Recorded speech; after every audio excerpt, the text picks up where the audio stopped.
에스겔 8장부터 11장은 에스겔이 본 환상을 기록하고 있는데 그 내용이 너무 충격적이고 우리의 마음을 아프게 만듭니다. 8장에서 하나님은 환상 중에 에스겔을 예루살렘 성전으로 데리고 가십니다. 그런데 예루살렘 성전이 우상 숭배로 가득한 것입니다. 에스겔이 제일 먼저 본 것은 질투의 우상이었습니다. 질투의 우상이 정확히 무엇인지 알 수는 없지만 아마도 아세라 신상이었을 것으로 그렇게 추측합니다.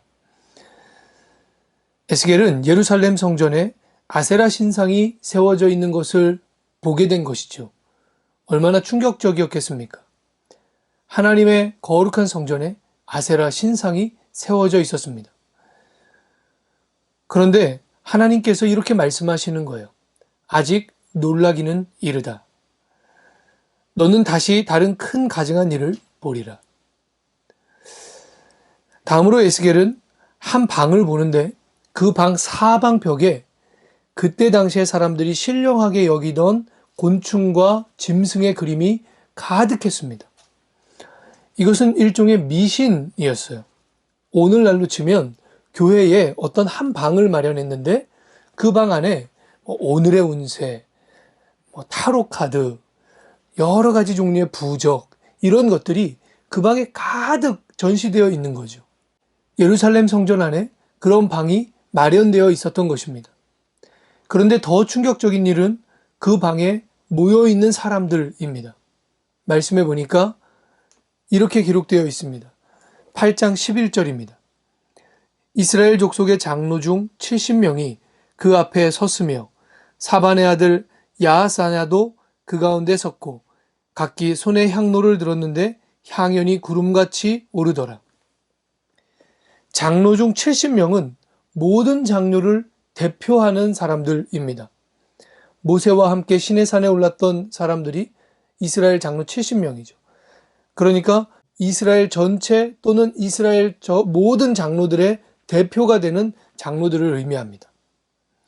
그들이 그 미신의 방에 모여 있었다는 거예요. 그런데 사실 제가 이 부분을 읽으면서 더 마음이 아팠던 것은 한 사람 때문입니다. 이 한 사람 때문에 저는 이 말씀을 읽다가 울었어요. 너무 마음이 아팠기 때문이에요. 누구냐 하면 사반의 아들 야하사냐입니다.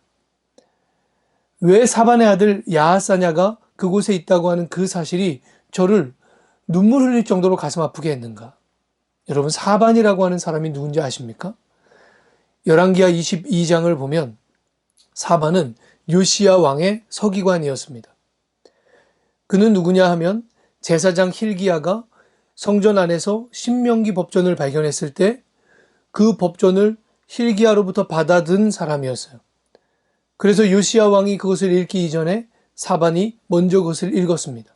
그리고 직접 그것을 들고 요시야 왕에게 찾아가서 요시야 왕 앞에서 그것을 직접 낭독하여 읽어준 사람, 그 사람이 바로 사반입니다. 요시야 왕이 그 책을 읽고 대대적인 종교개혁을 시작할 때 앞장서서 그것을 함께 했던 사람, 그가 바로 사반입니다.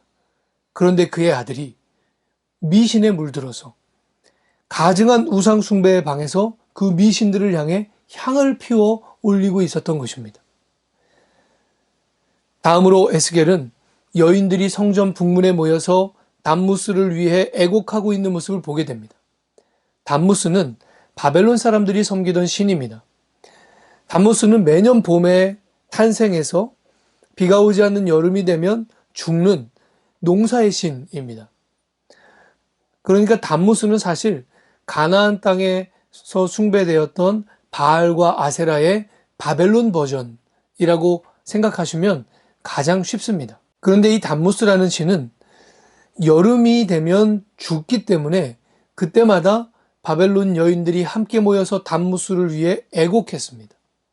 이스라엘 여인들이요, 바벨론의 담무스 애곡을 수입해다가 그것을 예루살렘 성전 분문에서 행하고 있었던 것입니다. 마지막으로 에스겔은 태양 숭배에 빠져 있는 25명의 남성들을 보게 됩니다. 그런데 말씀해 보니까 이들이 태양을 향하여서 서서 태양을 숭배하고 있는 그 장소가 어디냐 하면 성전문과 제단 사이라고 되어 있어요. 여러분, 성전문과 제단 사이는 제사장들이 가장 열심히 일하던 공간입니다.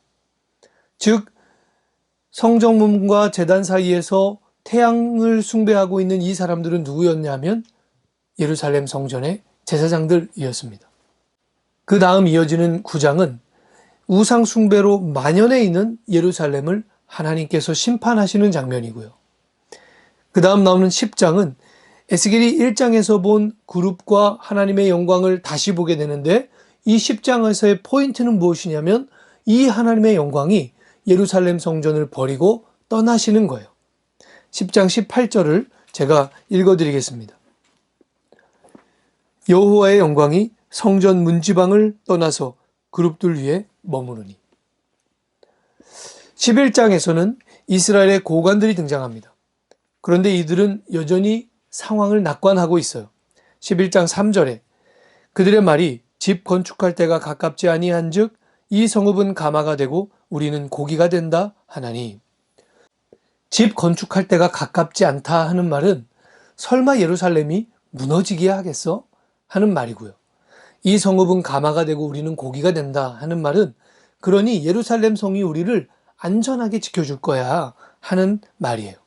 여러분, 이 말을 하던 그 시점, 에스겔이 이 환상을 보고 있는 이 시점은 언제냐 하면 이제 유다가 완전히 멸망하기 불과 5년, 6년을 남겨두고 있는 시점입니다. 그러니까 정말로 나라의 멸망이 그들의 코앞까지 들이닥쳐 있는 상황이었어요. 더욱이 이 예루살렘의 고관들은요, 예레미야의 예언을 들은 사람들이에요. 예레미야로부터 경고를 받은 사람들이에요. 예레미야 예언을 알고 있었던 이들이 여전히 경각심 없이 상황을 낙관하고 있었다는 뜻입니다. 여러분, 사람이 학식이 없는 것을 죄라고 할 수는 없습니다. 그러나 지도자가 학문을 게을리하는 것은 죄입니다. 사람의 성격이 느긋한 것을 죄라고 할 수는 없습니다. 그러나 지도자가 나태한 것은 분명히 죄입니다. 나태하고 무식한 지도자는 그 백성의 삶을 바르지 않은 곳으로 인도할 수밖에 없고 그 백성을 죄와 죽음으로 이끌어갈 수밖에 없기 때문입니다. 심지어 11장 15절을 보면 그 상황에서 예루살렘에 남아있던 사람들은 서로 이렇게 말하는 거예요. 너희는 여호와에게서 멀리 떠나라. 이 땅은 우리에게 주어 기업이 되게 하신 것이라. 여기서 너희는요, 그 가족 중 일부가 포로가 되어 바벨론으로 끌려가고 예루살렘에 남아있는 그 남은 친척들, 가족들을 의미합니다. 그러니까 이 사람들은요, 이미 가족을 빼앗기고 깊은 슬픔과 낭망함 가운데 있었던 사람들이에요. 그런데 예루살렘에 남아있는 사람들, 그들이 너희 가족은 일부가 포로되어 끌려갔으니 땅을 차지할 자격이 없다고 주장하기 시작한 것입니다. 그러면서 그 땅을 빼앗으려고 했고요. 그 땅이 욕심나서 이미 가족을 포로로 빼앗긴 슬픔을 당하고 있는 사람들을 향해서 너희들도 멀리 떠나라 하는 차마 입에 담을 수 없는 말을 했다고 하는 것입니다. 여러분, 이 말씀을 통해서 하나님을 떠난 사람들의 모습이 어떠한가를 우리는 보아야 합니다. 우상 숭배의 본질이 무엇인지 아십니까? 인간의 욕망을 정당화하고 노골적으로 드러내는 것입니다. 즉, 우상 숭배가 정말로 숭배하는 가치는 무엇이냐면 인간의 욕심이에요. 오늘날 우리 사회를 뒤덮고 있는 이 욕심과 이기적인 욕망. 여러분, 이것은 하나님을 떠난 삶의 결과요, 우상 숭배가 만연한 결과입니다. 환상 중에 에스겔은 예언을 하는데 에스겔이 예언을 하고 있는 그 중간에 브나야의 아들 블라디아가 죽습니다. 25명의 고관들 중에 한 사람이었습니다. 에스겔이 너무 놀랐어요. 그래서 그가 엎드려서 울부짖기 시작합니다. 오호라 주 여호와여, 이스라엘의 남은 자들을 다 멸절하고자 하시나이까. 이 에스겔의 울부짖음에 대한 하나님의 대답이 11장 14절 이하입니다. 여러분, 이 하나님의 대답은 너무 중요해요. 정말 너무 중요합니다. 코로나로 인해서 예배를 모일 수 없고, 사실 그것보다 심각하게 교회가 빛을 잃어가고 있는 시대에 우리가 붙잡아야 하는 말씀이 바로 이 말씀이에요. 우리가 함께 모이지 못해도 예배자로 살아갈 수 있는 근거를 제공하고 있는 말씀이 바로 이 말씀이고요. 지금 이 상황 속에서 하나님이 우리 가운데 행하시고자 하시는 일이 무엇인지를 이 말씀이 우리에게 분명하게 알려주고 있습니다. 16절입니다. 11장 16절.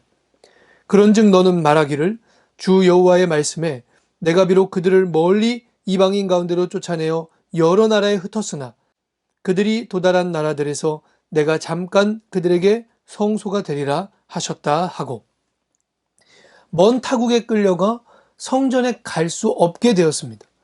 그리운 성전을 환상으로 에스겔은 보았는데, 그런데 차라리 보지 않는 편이 더 나을 뻔했어요. 예루살렘 성전이 완전히 우상의 소굴이 되어 있었습니다. 하나님에 대한 신앙은 완전히 변질되었고요. 하나님의 백성은 나태하고 무식하여서 예언을 멸시했어요. 나라가 멸망하기 직전인데 서로 땅을 차지하겠다고 무자비한 짓을 벌이고 있었습니다. 성전을 잃은 백성, 이제 성전의 파괴를 경험할 백성. 이들을 향한 하나님의 말씀은 무엇이냐면 내가 친히 너희의 성전이 되어주겠다. 아멘. 여러분, 우리의 성전은 하나님이십니다. 눈에 보이는 건물은 우리의 진정한 성전이 아닙니다. 그것은 상징일 뿐이고요. 그것은 모형일 뿐입니다. 우리의 영원한 성전, 진정한 성전, 눈에 보이는 성전이 정말로 향하고 있는 그 성전의 원형과 본질, 바로 우리 하나님이십니다. 하나님이 우리의 성전이십니다. 우리가 어디에 있든지 설령 함께 모여서 예배를 드릴 수 없게 되었다고 하더라도 하나님이 우리의 성전이십니다. 우리가 있는 그곳에 하나님께서 우리의 성전 되어 주십니다. 지금 이 처음 겪어보는 상황 속에서 하나님 우리에게도 이렇게 말씀하고 계신 거예요. 내가 친히 너희의 성전이 되어 주겠다. 여러분, 이 기간 동안 우리가 하나님께 기대해야 할 것은 무엇일까요? 19절, 20절 말씀입니다. 내가 그들에게 한 마음을 주고 그 속에 새 영을 주며 그 몸에서 돌 같은 마음을 제거하고 살처럼 부드러운 마음을 주어 내 율례를 따르며 내 규례를 지켜 행하게 하리니 그들은 내 백성이 되고 나는 그들의 하나님이 되리라. 아멘. 하나님 우리에게 새 영을 주시기 원하십니다. 우리 속에 여전히 남아있는 돌같이 굳은 마음, 그것을 하나님께서 제거하실 것입니다. 그리고 그 자리에 살처럼 부드러운 마음을 주실 것입니다. 새 영을 주시고 부드러운 마음을 주시는 하나님의 은혜를 여러분 기대하십시오. 그 은혜를 사모하십시오. 그리고 주께서 우리에게 새 영과 부드러운 마음을 주실 때 여러분 그것을 가지고 하나님의 말씀에 순종해야 합니다. 저는 우리 시대에 여러 가지 혼란스러운 문제들이 정치로 해결될 것 같지 않습니다. 그리스도인들이 진정으로 하나님의 말씀에 복종하고 순종할 때 많은 문제들이 해결될 것이라고 저는 믿습니다. 여러 단체들이 각자 자기 집단의 이기적 욕망만을 내세우고 주장합니다. 천정부지로 오른 땅값, 집값 때문에 많은 사람들이 고통을 당하고 있습니다. 젊은이들은요, 희망 없이 절규하고 있습니다. 이 모든 문제들을 해결할 수 있는 방법, 그것은 정치에 있지 않고요. 어떤 인물에 있지 않고요. 그리스도인들이 진정으로 회개하며 하나님의 말씀에 순종하는 데에 그 해결책이 있습니다. 여러분, 하나님은 지금 우리를 향해서도 너희는 내 백성이 되고 나는 너희의 하나님이 되겠다. 이렇게 말씀하고 계십니다. 여러분, 하나님의 백성이 되십시오.